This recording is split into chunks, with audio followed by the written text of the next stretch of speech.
Why are you laughing? Guys. Hey guys. Happy Sunday. Lamb is cleaning his glasses. I forgot my glass cleaner, so now I'm cleaning this. Always forgets it. No, it's not always. At least once in a while. So guys, we just finished. This glass is not clean, no. We just finished breakfast. Mm-hmm. We are stuffed, and now we are at Sherwood Island State Park. We love coming here. But before we start chilling and getting into our Sunday chill mode, we wanted to address this comment that came in from Melissa B from Michigan. Yeah. She asked to be shouted out, so that's why we're giving out her info. She says, hey guys, I'd love it if you can address this on one of your next relationship chat videos. Thanks. My husband has been unemployed for the last 5 years now and is refusing to work. He is being extremely selective with opportunities that come his way or that people bring to him. He says, I can't do certain jobs as if a certain dollar amount is beneath him. At this point, earning something is way better than earning no money. What can I do? That's serious, so. That is really serious. Like, how in the world can someone be unemployed for 5 years and not be taking jobs? Like, I know people who have been out of work for a while, but because they can't get a job. They applied, they don't get hired, or they're having a hard time finding a job in their field or whatever. But when it comes to a certain point, whether that job is in your field or not, you take the damn job because you have a family to provide for, or in this case, Melissa, I don't know if you guys have kids or not, she didn't specify, but you have a husband and wife situation. You cannot be picky and say, I'm not going to take, making $4 an hour is better than making $0 an hour. So I don't know what dollar amount he's turning down. Yeah. So this is the thing for me, right? This is the thing for me. I've learned a vital lesson in life. There are certain basics that as a human being, there are basic need. You have this is without you having a partner. Basic need means you are going to eat. You are going to wear clothes. You have roof over your head. So employment is in different stages in life. And the need and the importance of you being able to fend for yourself first, provide for yourself. We're not talking about the relationship now.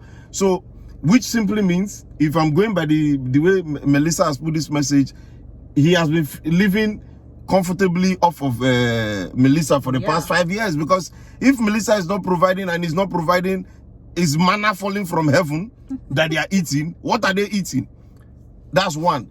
So, this is it.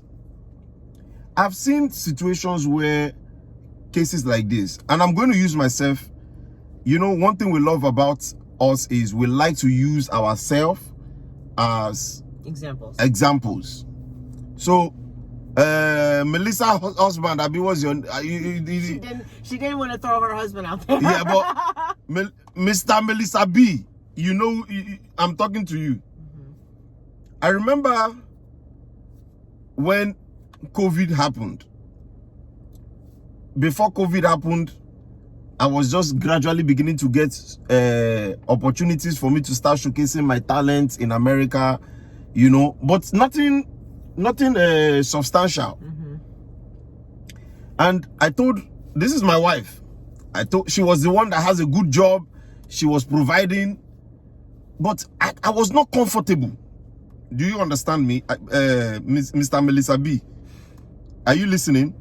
I was not comfortable that she is the only one going out there, working hard and providing. And this was just within months. So, you know, we're not talking about years or 5 years. Or I told her, I said, Bem, I want to get a job.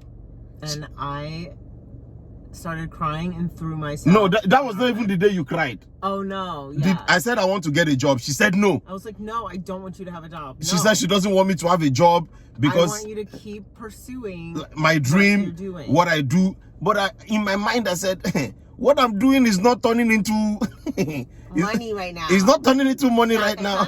You know, and we need to survive. But she just refused. And I really appreciate that. It just, you know, that time, you know, that was one of the special moments. You also reestablished your belief in my dream. You know, the fact that you said, oh, don't get a job, you know, just face what you're doing. But then I did not listen to how, let me just tell you people. Yeah, he says, I know they hear word. Yeah, right. excuse me, I started looking for job. When she goes to work, I will sit down on the computer. I started typing jobs availability. I will send email.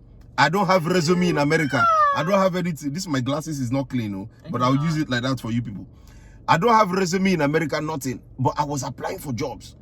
So nobody was calling me back. Finally, one of these, what do they call them? Jobs? One of these jobs, no. Home caretaker people. Oh yes, for senior citizens. For like see, that is how much I was applying. No, I was applying everywhere. So this, I know how to take care of people. Let me just apply. I will take care of them. She came back one day. I started dancing. Why am I dancing? Because one of the home care people are ready to employ me. I told her, I said, "Hey, I've gotten a job." She fell on the bed and started crying. I literally just dropped my bag on the floor and let my body just fully take myself forward onto the bed and started crying. She was crying.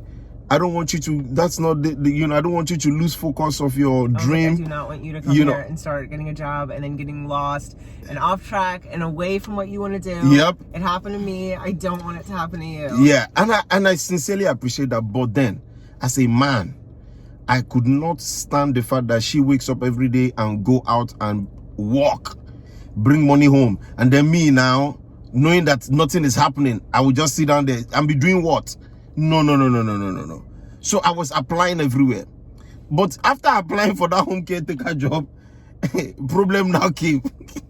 What's the problem? I don't have a car. Yeah. You remember? They're like, all right, we've got some people who can use your assistance, Yinka. And then he's like, you people know about my license. What's the criteria? And then they're like, a driver's license and a car. And he's like, well, I'm nice. And I'm nice, and I can make food for them. And they're like, all right, sir, grocery call running us back when you have a a license. And you can actually help and be a companion to these people. So that's how I lost those jobs, because I don't have a license in America that time. So I said, okay, no problem. Now you people now have a driver's permit, but this is just my own way of making sure that even though she doesn't want me to work, but I needed to sow the right seed in her mind that even in the future, if anything ever happens to either of us, or maybe she's not able to provide or something, that I will rise up to the occasion. I will stand up and go out there and bring money home, because we have to survive. It's so bright out here. Oh yeah, God. I know, right? It's so bright, right? Now, that job left. I sat at home for another couple of months. But guess what? I didn't tell her again. I was still looking for jobs and applying. When nobody employed me, you know what I did? I got a volunteer job with YMCA. Yeah, that was good. Yeah, YMCA Stanford. I said rather than just sit down here in the house. Volunteered a couple times. YMCA, yeah. With the kids after school program, and they loved you. They fell in love with me, and guess what? While I was working at YMCA, there was another job opening at Lowe's. Yeah. Lowe's home department store. Yeah. I applied. Homeware store, whatever. Yeah, it's a homeware store. I don't have improvement store. Zero experience in America, nothing. When I just applied. The day they called me, You're hired. Yeah, they called me and they said I should come for interview. When I got there, the woman was asking me, do you know how to drive a forklift? Do you know how to drive this? Do you know how to drive that power machine? Do you know? All my life. Like, The only thing I drove in Nigeria is I drove a Camry, I drove a Kia, I drove and it was Honda. Like a car this big. And so they're like, I remember sir, that. do you know how to drive a forklift?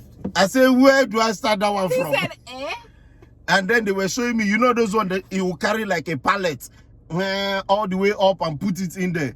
I said, I don't know how to drive anything, but I'm good. I'm a team player. I sold myself. I told them who I was. I didn't lie about it. I said, I'm this, I'm that. And guess what, guys? I got the job at Lowe's. But this is the testimony. The day Lowe's sent me an offer letter is the same day YMCA, the place I went to volunteer, they wanted to employ me. YMCA also gave me a letter, you know, and Guess what? I was now contemplating, do I do these 2 jobs? I said, no, I don't have the strength for these 2. He was going to. Doing the one job that was in the morning, the Y. Yeah. Was in the morning till afternoon, and then Lowe's at night. And Yep. I was like, Lamb, I really don't think you should do that. He was like, I don't care. I'll take the train into Stanford since you won't be able to take me because you're working in the morning. Yep. And then I'll do Lowe's at night, like even if I have to walk Because, sometimes. yeah, like, look, we live so close. My Lowe's job is 10 to 6 a.m. And then the other one was like from like 10 to 2:30 or something. Let me just crack you up with this final thing before we tell Miss Melissa B. The day I resumed at Lowe's, when I got there and I saw the things I was going to do, boxes, heavy boxes, pallets to carry. I've never done that kind of job before. I don't even have. You people see how many is this my flesh? How many? Look at my hand. How many am I that I will start carrying those kind of heavy things? I went into the toilet. I started crying. I cried. I said, God, I know you will not forget me. Oh, this is not the American dream. Oh, the American dream was not to come and carry boxes. Oh, but I'm grateful. You're so annoying. And you know what it was, guys? At the end of the day, like, it wasn't anything wrong with the job, right? No. It was a great job. We were thankful for it when he had it. And it was only that it was so far from his desires, his field, his interests, his talents. Yeah. So, but I did it. But you do it, right? Why? Because I want to support my family. I want to support myself. And I remember my first check after they removed that. He was like, woohoo, let's go for dinner. I took her out for dinner. Because when last did I take her out for dinner? I was so excited. You know? Meow. I love you. Love you too. Like, but yeah, so Melissa B, getting back to you, Melissa B. Yeah. Because I worked jobs for years too, same thing. I didn't like them. I didn't enjoy what I did. It didn't bring me happiness. But, you know, you do them because you need to pay bills. You need to take care of yourself, your family, if you have kids, even if you don't, whatever it is. There's always some sort of responsibility you have to look out for. So, and you did yours so gracefully. You became a job she doesn't like. Oh, she did it to the point that she became a whole manager.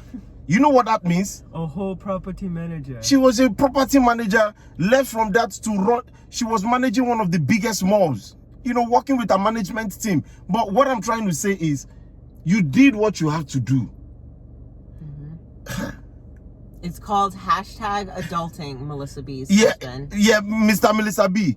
This is, when you become an adult, you must understand that there are certain things that it's not about luxury. No, it's just common sense. Yeah, it's about doing what needs to be done. And get a job at a petrol station. I think the big, and a way to kind of summarize this, guys, because like, you know, just to really hit home, and Melissa B, I hope your husband is watching. Yeah. Let him know that there's nothing wrong with him having goals and dreams and desires to do something bigger, better, what he enjoys doing. But for right now, if it means helping to pay bills, which it is, he needs to do whatever job it is right now, as long as it's ethical and legal. Yeah. Do that job while still aspiring to do something greater. You don't even know what God can do. While you are doing that job, you might get connection to the job to your dream job. You might be connected from that job that you are looking like is nothing. Sometimes, guys, listen. Sometimes it's not even about the money. Sometimes God will put you in certain positions because he needs to connect you with somebody that will take you to your next level. But when you reject that job, you miss out in two things. You didn't make money and you didn't get the connection. And then you sit at home and do what? Watch TV. I wish sometimes a hand can come out of TV and slap you just to reset. There's a slap in Nigeria. It's called reset button. Wow. Yeah. Once your African parents, if they give you better, some give you backhand. Say backhand. No job. Say backhand. No job. Say backhand. Backhand. Oh my God. That's not how I said it. Yes, backhand. Backhand. Is that how I said it? Backhand. Backhand. But guys, no job is bigger than what is it called, for you to provide for your family. I repeat, no job is bigger than a job that puts food on the table for your family. So please If I told you that I ever carried a box in America, I stopped working at Lowe's, and I'll tell you guys why I stopped, because that job started hurting my knee. You know, you guys know about my knee. Now I'm telling you people the true reason why my knee started hurting is because of that job. But again, I'm happy I did it. And I'm happy I was able to support my family. But God opened bigger doors, blessings, nyafu nyafu. You know, be humble, make the sacrifices, and I believe that the good things will come. It will come. And is it written on my face that I carried box? If I did not tell you people I carried box, will you know? But I was able to provide with my, you know what she used to tell me? She said, how come you still have money? Because me, when they pay me, I know how to save. All right, Melissa B, we hope that this video helped you. We hope you got some good advice. Yeah. And you guys can leave comments for videos. Share your experience. If you want us to shout out your names, leave your names. Tell us that you want us to share your name and your location, and we will. So we hope you guys love this. We are going to hit the beach. Send us more questions like this. These hot hoodies and go to the beach. Yeah. Me, I'm about to go. No shirt on. Leave your life and catch the